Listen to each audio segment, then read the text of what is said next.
हर हर महादेव, देवों के देव महादेव के चरण में प्रणाम करता हूँ। दुर्गा माँ के चरण में प्रणाम करता हूँ। सरस्वती माँ के चरण में प्रणाम करता हूँ। गणेश भगवान के चरण में प्रणाम करता हूँ। गुरु भाई गुरु बहनों के चरणों में प्रणाम करता हूँ। भाई गुरु बहन, आज एक कहानी सुनाने जा रहा हूँ, जो कि कहानी आपको जीवन संभार देने वाली है। सभी दुखों का कारण इस कहानी का रहस्य है कि कौन सा वस्तु हमें कभी भूलकर भी दान नहीं करना चाहिए कि जिससे माता लक्ष्मी रुष्ट हो जाते हैं। तो आइए इस कहानी को माध्यम से आप लोग को सुनाने जा रहा हूँ। कृपया कहानी को अंत तक और पूरा सुनिएगा। कहानी को बीच में छोड़ने का गलती नहीं कीजिएगा, नहीं तो कदापि कहानी आपको समझ में नहीं आएगा। एक गांव में एक साहूकार रहता था। वो बहुत ही गरीब था। उसकी शादी विवाह हुआ। उसकी जो पत्नी आई थी वो बहुत ही पूजा पाठ नियम धर्म करती थी और नित्य दिन भोलेनाथ, माँ लक्ष्मी की, माँ पार्वती की पूजा पाठ करती थी। नित्य दिन उठकर एक लोटा जल नहा खींच करके तुलसी में डालती थी, तुलसी माँ को डालती थी और खाना बनाती थी।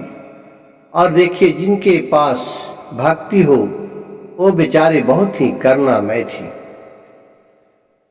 इसी तरह वो नित्य दिन करती थी। उसके अयला के बाद उसके घर में लग रहा है उनके साथ महालक्ष्मी का वास हो गया। वैभव पूरा भर गया। दिन पर दिन दोगुना रात चौगुना बढ़ने लगा।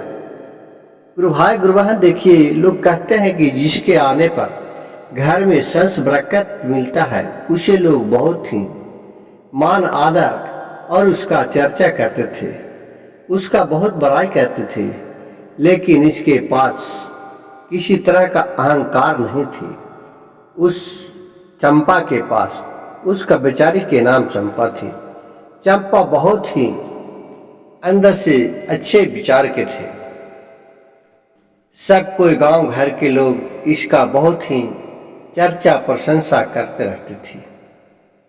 जो कोई भी कुछ इसके घर मांगने आती थी उसे ये नहीं नकारती थी, उसे दे देती थी। लेकिन गुरु भाई गुरु बहन, देखिए, समय सबका एक दिन परिवर्तित होता है। चाहे राजा हो, रंक हो, जब समय परिवर्तित नहीं होगा तो उसे समय का मूल्य ही समझ में नहीं आता है। उसी तरह चंपा के पास देखिए कैसा समय आया। अब क्या कारण था? तो कारण समझिए कि उसी गांव में टोला में रहते थे। तो एक औरत आई और कहे कि हे चंपा, देखो ना, आज हम आटा सान दिया हूँ और घर में चकला बेलना तावा नहीं है, थोड़ा दे देगी, मैं खाना बना करके फिर वापस कर दूंगी। चंपा कहा कि हाँ हाँ ले जा बहन, इसमें क्या भारी भारी बात है। हम तो इधर ही चावल बनाते हैं, शाम में चकला बेलना के काम आएगा, रोटी बनाऊंगा था। और वो दे दिया, वो भी लेके चला गया। फिर दूसरी व्यक्ति आती है तो कहती है, हे चंपा, देखो ना, हमारे बर्नी टूट गया है, थोड़ा झाड़ू दे दो, हमें घर में झाड़ू लगाना है। उसे झाड़ू भी दे दिया। फिर तीसरा व्यक्ति आती है औरत, तो उससे बोलती है, हे चंपा, देखो ना, मेरे बेटी का कुटुंब देखने के लिए आ रहा है।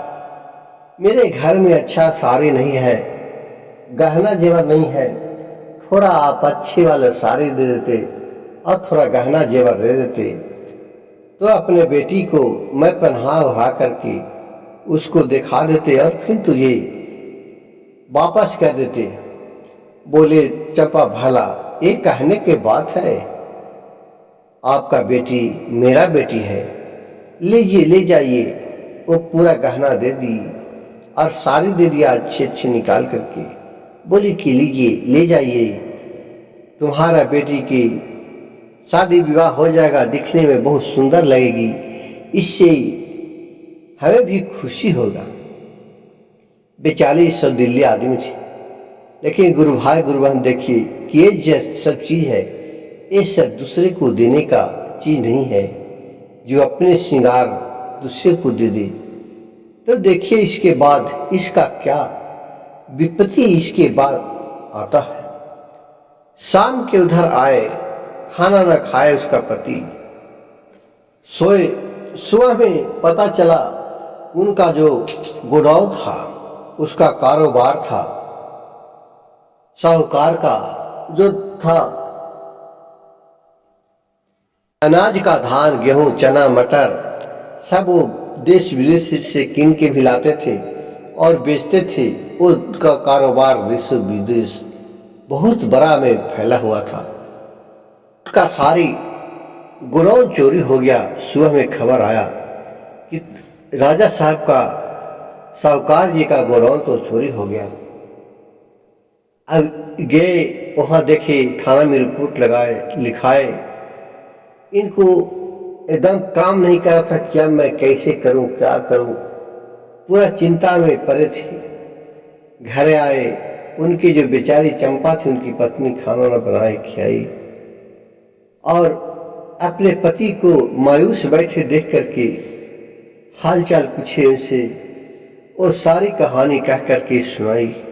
तो उसकी पत्नी बोली कि धीरे धरिए, क्या होगा, चोरी हो गया, फिर हम लोग कमाएंगे, परिश्रम करेंगे, फिर चले आएगा। चिंता करने से तो कुछ मिल नहीं सकता है। अब इसके लिए हम लोग का उपाय करना चाहिए। धीरे धीरे मेरे पास जो गहना जेवर है मेरे पिताजी दिए हैं, शादी में मिला है, उसको बेच करके आप धीरे धीरे कारोबार फिर फैलाइए। जब वो खोलने गई अनवारी तो देख रही है कि वहाँ एक भी जेवर नहीं है, जेवर कपड़ा लत्ता सब गायब है। ये सब देख करके वो तो एकदम सक्का बक्का रह गई, कहीं ये क्या हुआ। उसका पति बोला कि ये क्या हुआ, इसमें तो जेवर भी नहीं है, तुम किसी को दिया है क्या। वो कहने लगी किसका नजर हमारे घर पर बुरा लगा। गुरु भाई गुरु बहन कहते हैं नहीं, किसी तरह का घटना घटता है, नुकसान होता है तो लोग कहते हैं कि किसका नजर लगा घर पर बुरा। तो उसी तरह वो सहुआइन बोलती है चंपा कि किसका नजर लगा बुरा हमारे घर पर। उसका पति बोले कि क्या तूने किसी को यहाँ का राज बताया है, किसी को दिया है। तो बोला कि हाँ, हमने एक बगल वाले पड़ोसी को, उसके बेटी को देखने के लिए आए थे तो उसको मैं जेवर दिया। तो कहने लगे कि उसी ने तुम्हारे सभी और भी जेवर ले लिया है, क्या जेवर पाती सब दान में दूसरे को देने का चीज है। वो फिर दौड़ी दौड़ी उसके घर गया तो देख रहा है कि वो घर पर भी नहीं है, इसका जेवर पाती लेकर के वो घर छोड़ करके ही चला गया कहूँ। इस देख करके वो आई और अपने पति से सारी कहानी कहा। चंपा के बात सुनकर के इसी तो एक बेचारे के दिमाग खराब था और फिर दिमाग खराब हुआ कि जो भी रुंजी पूंजी घर में था वो भी ये दूसरे को दान कर दिए। रोटी बनाने के लिए जब आटा सानी तो देखा चकला बेलना, तो याद पड़ा कि उसको भी मैं दूसरे को दे दिया हूँ। उसको क्या भी गया चकला बेलना लाने के लिए तो भी केवाड़ी लगा करके, ताला लगा करके और चल गया था खेत पर। अब इसको समझ में ना आए। अब एक कहने लगा कि तुम कैसे आदमी हो, पूरा भला बुरा अपने पति और उसका सास ससुर सब इसको झाँव झाँव कहने लगा और फिर कहा कि जाओ, तुम अब हमारे घर में रहने लायक नहीं है। जब तू एक संपत्ति भी नहीं संजोग सकती है, बिना बताए तुम जिसके मन करता है उसको दे देता है, तुम हमारे घर से निकल जाओ। और वो अपने पत्नी को घर से निकाल दिया तो पत्नी बोले कि प्रभु हम कहाँ जाएंगे, मैके से तो आदमी ससुराल में आता है, हमारे माँ बाप आपसे शादी विवाह कर दिए, हमें मरना जीना अब आपके पास है, हम तो वहाँ जाएंगे भी तो कितने दिन के लिए जाएंगे, किसके माथा पर बोझ बन के रहेंगे। और वो कह करके खूब रोने लगी, लेकिन गुस्सा ऐसा चीज था उसे नहीं छोड़ा, उसके घर से निकाल दिया, बोला जाओ मरो हरो कहूँ जाओ, इससे हमको कोई मतलब नहीं है। और वो बेचारी वहां से उसको निकाल दिए और अपना मासूम होकर रोते बिलखते अपना चली गई। जाते जाते एक रास्ता में देखा कि एक मंदिर है, मंदिर में कहा कि अब कहाँ आस्था मिलेगा, किसके दरवाजे पर जाऊंगा, चलो मंदिर में ही जाता हूँ, सबका दुख के कारण इन्हीं तर हमें सॉल्व होगा कि मैं इतना दुख कैसे झेलाऊं, यही भोलेनाथ हमें सब रास्ता दिखाएंगे। जाकर के वही मंदिर में वो अपने आराधना करने लगी कि हे भोलेनाथ, हे माता पार्वती, सभी देवता को मनाने लगे। कहा कि कौन सा गलती किया हूँ कि जो हमें घर से निकाल दिए, हमें यही पूजा पाठ करने का फल मिला कि मैं सभी को जितना भी भलाई करते थे आज हमें बुलाए फिर रहा है। गुरु भाई इसी को कहा गया है कि ज्यादा भलाई भी करना लोग को नुकसानदेही होता है। भलाई उतने भर करे कि जितना उससे सक्षम हो सके, इतना भी नहीं करे कि अपना जिंदगी ही भुला जाए दूसरे को दान देने में और बरकपन लुटने में।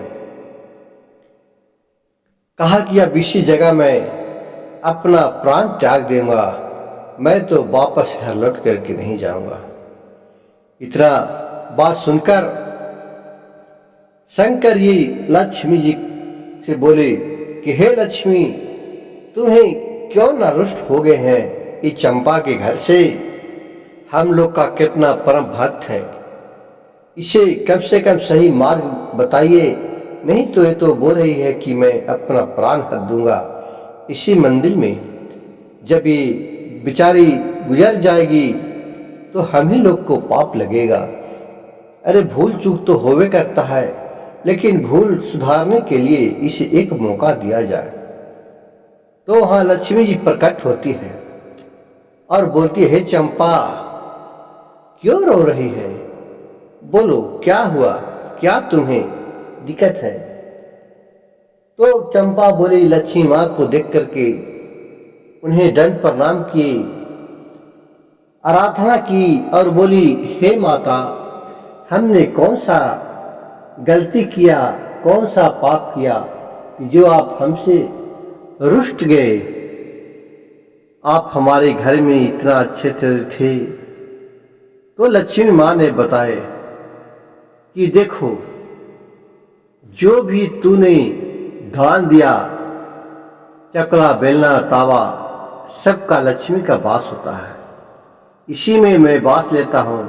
कोई भी पूजा पाठ होता है, कार्य होता है, तो पहले इसी तावा बेलना पर बनता है पकवान और वही हमारे भोग लगता है।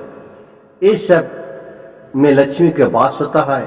घर में कहीं भी रखिए, इस सब को मैं धो करके अच्छे तरह रखना चाहिए।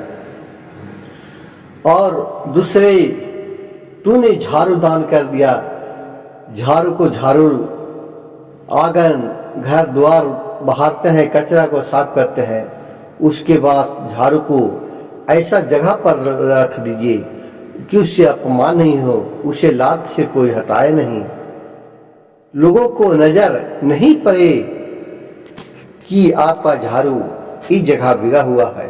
तीसरी बात कि आप अपने श्रृंगार का सामान भी उतार के आप दूसरे को दे दिए, सोना चांदी कपड़ा लत्ता आप दूसरा का दान कर दिए, ये सब दान नहीं करना चाहिए।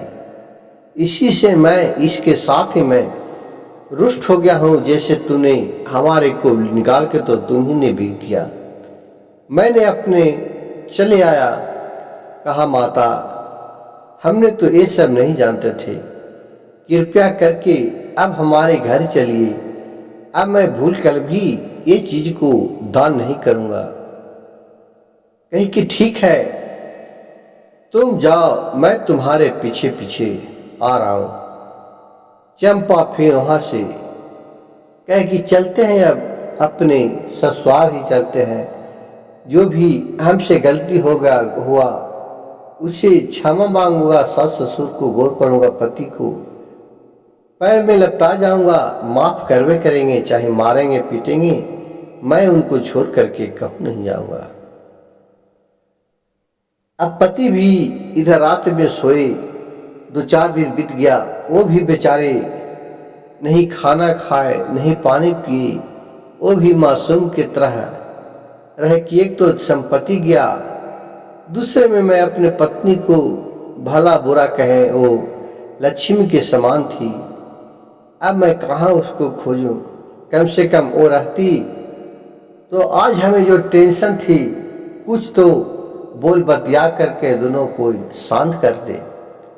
तब तक वो सोच ही रही थी, वो भी खोजने के लिए अपने पत्नी को निकले थे कि गुस्सा पिता में हमने तो कह दिया, चलो मैं पत्नी कर कोई मना करके लाती हूँ। गए तो रास्ते में देख रहा है कि उसका पत्नी उधर से आ रही है। फिर दोनों को रास्ते में भेंट हुए। फिर भी अपने पति से गलती मानी कि हे प्रभु, हमसे गलती हो गया, अब कहाँ जाऊं। और फिर ये भी कहने लगे कि हमसे भी गलती हुआ कि हमें तुम्हें घर से निकाल दिया, हमने तुम्हें लोगों के साथ शादी विवाह करके लाए थे, हमें इस तरह से नहीं करना चाहिए। फिर पत्नी ने बोली कि गलती तो मेरा है, हमें ये सब को दान नहीं देना चाहिए, जेवर पाती हमें नहीं देना चाहिए, कम से कम ये सब आपको बता के देना चाहिए था। फिर दोनों वहाँ से अपने घर आए तो बिहानी हो रहा, पता चला कि जो डकैत चोर चोरी किया था उसे पुलिस अरेस्ट कर लिया है और इनका पूरा धन वापस आ गया। फिर देख रहे हैं दूसरे दिन वो जो औरत नहीं थी वो भी इसका सारी ब्लाउज, कपड़ा लत्ता, जितना जेवर पाती था वो भी लेकर के पहुंचाने आई कि मैं अपने बेटी को दिखा दिया हूँ। और फिर जो भी तावा चक्रा बेलना दिया था वो भी घर आई, इसको वापस किया। गुरु भाई गुरु बहन, इस कहानी से हमें यह सीखने को मिलता है कि 5 चीज भूल कर भी किसी को नहीं दे और नहीं अपने आप पर अहंकार करे। जहाँ अहंकार होते हैं, माँ लक्ष्मी का सेवा नहीं होती है तो माता लक्ष्मी लुट जाते हैं। गुरु भाई गुरु बहन, मेरी कथा कहानी अच्छा लगे तो कृपया मेरे चैनल श्री भक्त सविता को एक लाइक, सब्सक्राइब, शेयर जरूर कीजिएगा। कमेंट बॉक्स में हर हर महादेव लिखना नहीं भूलिएगा।